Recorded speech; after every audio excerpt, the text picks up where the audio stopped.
Very good morning my dear students. हम part तीसरा देख रहे हैं, एवरेस्ट मेरी शिखर यात्रा। इसकी लेखिका हैं बचेंद्री पाल। ये ऐसी पहली भारतीय महिला हैं जिन्होंने मतलब एवरेस्ट चोटी पर पहुंचने वाली पहली भारतीय महिला बचेंद्री पाल। तो हमने इनका पीछे लेखिका का परिचय देखा कि कैसे बचपन से इनको शौक था पहाड़ों पे चढ़ने का। भाई मना करता था, बड़ा भाई छोटे भाई को प्रोत्साहित करता था, इनसे छोटे, तो उनको वो भी बुरा लगता था कि मुझे मना करता है और छोटे भाई को प्रोत्साहित करता है, मैं भी चढ़ सकती हूँ।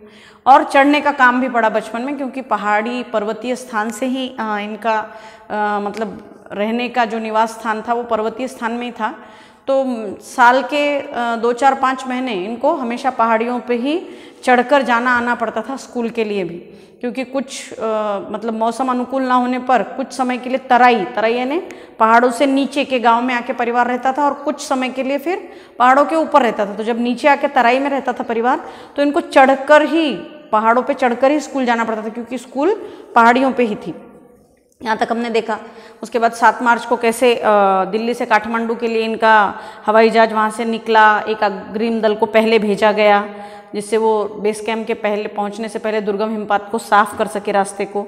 इन्होंने नमचे बाजार से पहली बार एवरेस्ट की चोटी को वहाँ से देखा, जो सागर माथा के नाम से प्रसिद्ध है। लेखिका को ये नाम अच्छा लगा।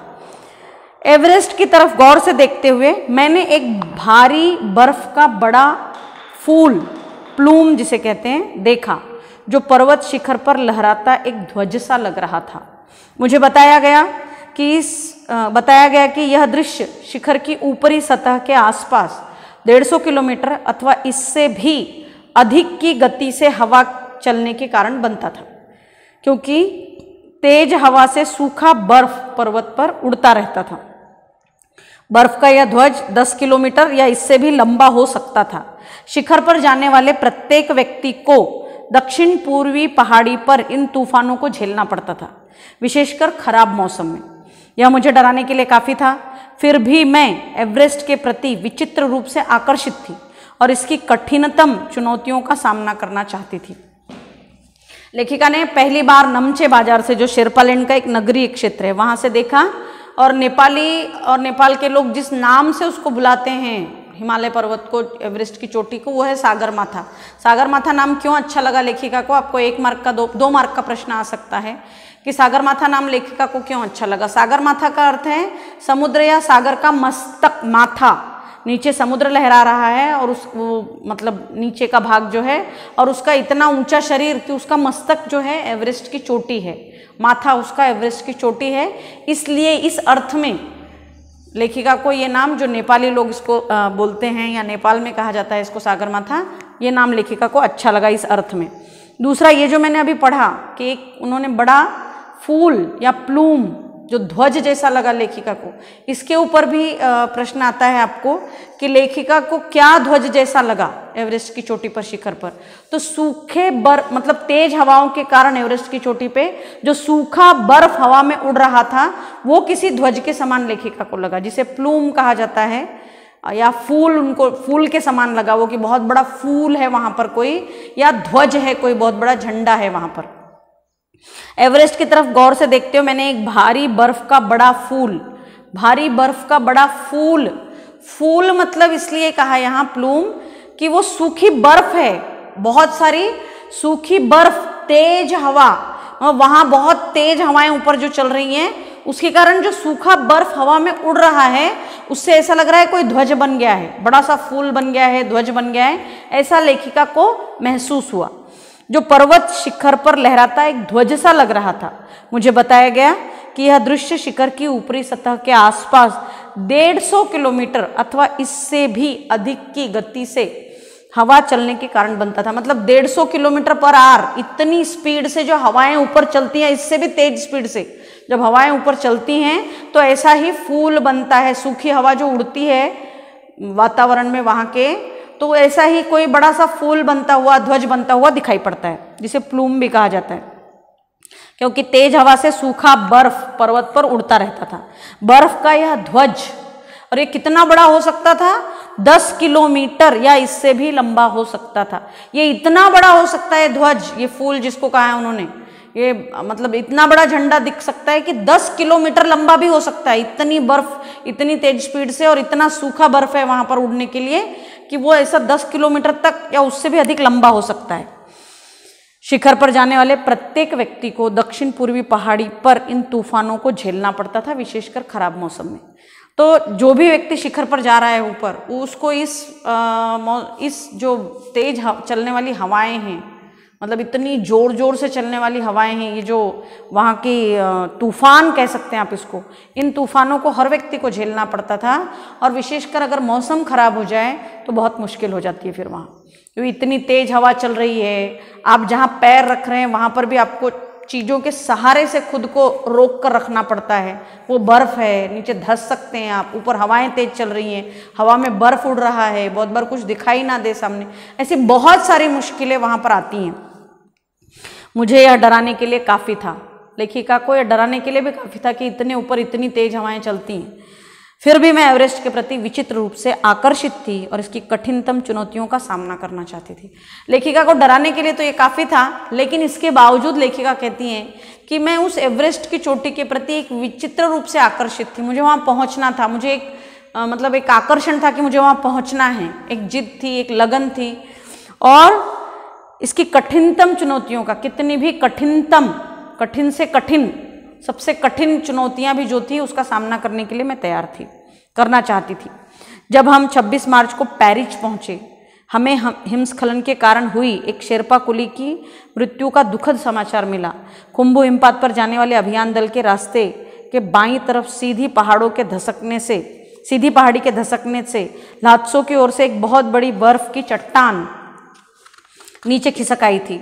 16 शेरपा कुलियों के दल में से एक की मृत्यु हो गई, 4 घायल हो गए थे। अब ये 26 मार्च को पेरिस जगह है, वहीं पर पहुंचे। हिमस्खलन के कारण 7 मार्च से दिल्ली से निकले, बेस कैंप किया, उसके बाद 26 मार्च को पेरिस पहुंचे। वहां हिमस्खलन के कारण, हिमस्खलन मतलब बर्फ जो टूट टूट कर गिरती रहती है, स्खलित होती रहती है, जैसे पहाड़ टूट कर गिरते रहते हैं, पत्थर टूट कर गिरते रहते हैं, वैसे बर्फ भी टूट टूट कर गिरती रहती है वहां पर। तो हिमस्खलन के कारण हिमस्खलन हुआ वहां पर पेरिस में, एक शेरपा कुली की मृत्यु हो गई। 16 जनों का वो दल था, उसमें से एक की मृत्यु हो गई, 4 घायल हो गए। ऊपर से बर्फ के टुकड़े कहीं से भी वो जा रहे हैं, और ऊपर पहाड़ियां ही पहाड़ियां हैं, सब ऊपर भी पहाड़ियां हैं, सब से पहाड़ियां हैं, और ऊपर से कोई बर्फ का टुकड़ा गिरकर कोई दब गया, किसी के हाथ पैर टूट गया। ऐसे 4 लोग घायल थे और एक की मृत्यु हो चुकी थी शेरपा कुलियों की, क्योंकि हिमस्खलन हुआ था वहां पर। मृत्यु का दुखद समाचार मिला। खुम्बू हिमपात पर जाने वाले अभियान दल के रास्ते के बाईं तरफ सीधी पहाड़ी के धसकने से, जो खुम्बू हिमपात है वहां पर, वहां से जो जाने वाला अभियान दल था, उस रास्ते के बाईं तरफ सीधी पहाड़ी जो थी वो धसक गई, पूरी बर्फ की पहाड़ी टूटकर पूरी गिर गई। ल्हात्सो की ओर से एक बहुत बड़ी बर्फ की चट्टान नीचे खिसक आई थी। 16 शेरपा कुलियों के दल में से एक की मृत्यु हो गई और 4 घायल हो गए थे।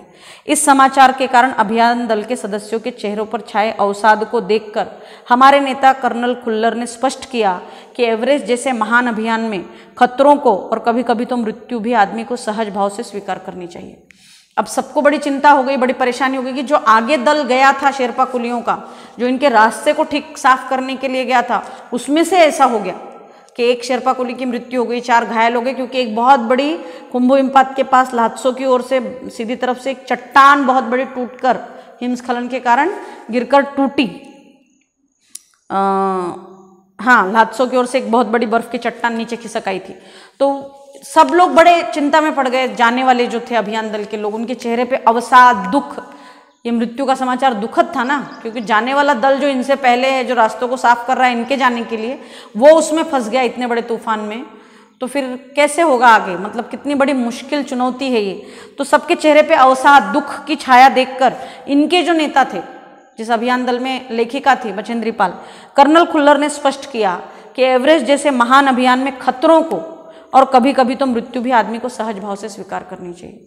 कर्नल खुल्लर कहते हैं कि मृत्यु देखो, बहुत बड़े बड़े खतरों को भी और यहाँ तक कि मृत्यु को भी, जब हम इतने कठिन कार्य के लिए निकले हुए हैं, तो मृत्यु को भी सहज भाव से स्वीकार करना चाहिए। उसके लिए आप बहुत ज़्यादा दुखी होने का आपके पास यहाँ समय नहीं है कि आप दुखी होते रहें और डर जाएं कि नहीं हम नहीं जा सकते, या मतलब आपने अगर इतना कठिनतम कार्य को हाथ में लिया है, अगर उसको पूरा करना है तो आपको मृत्यु को भी सहज भाव से, बाकी सब चीज़ें हम कैसे सहज भाव से स्वीकार कर सकते हैं कि चलो छोटी मोटी परेशानी ये तो जीवन में आती रहेगी, छोटी मोटी चीज़ें इसको हम पार कर लेंगे। मृत्यु को भी सहज भाव से स्वीकार करना पड़ेगा, क्योंकि हमारा जो अभियान है ये इससे कहीं लक्ष्य जो है बहुत बड़ा है। इतने बड़े महान लक्ष्य को प्राप्त करने के लिए मृत्यु को भी सहज भाव से स्वीकार करना चाहिए। उपनेता प्रेमचंद जो अग्रिम दल का नेतृत्व कर रहे थे, 26 मार्च को पेरिस लौट आए। उन्होंने हमारी पहली बड़ी बाधा खुम्बु हिमपात की स्थिति से हमें अवगत कराया। ये तो इनके नेता कर्नल खुल्लर थे। उपनेता जो थे, सब कैप्टन जो थे समझ लीजिए, उनसे भी एक मतलब नीचे की पोस्ट, प्रेमचंद जी वो अग्रिम दल का नेतृत्व कर रहे थे। इनसे पहले वाले दल का वो नेतृत्व कर रहे थे, वो उसको लीड कर रहे थे। 26 मार्च को पेरिस लौटे वापस हो, ये हाँ 26 मार्च को जिस दिन ये लोग पहुंचे पेरिस, उसी दिन वो भी वहां लौटे।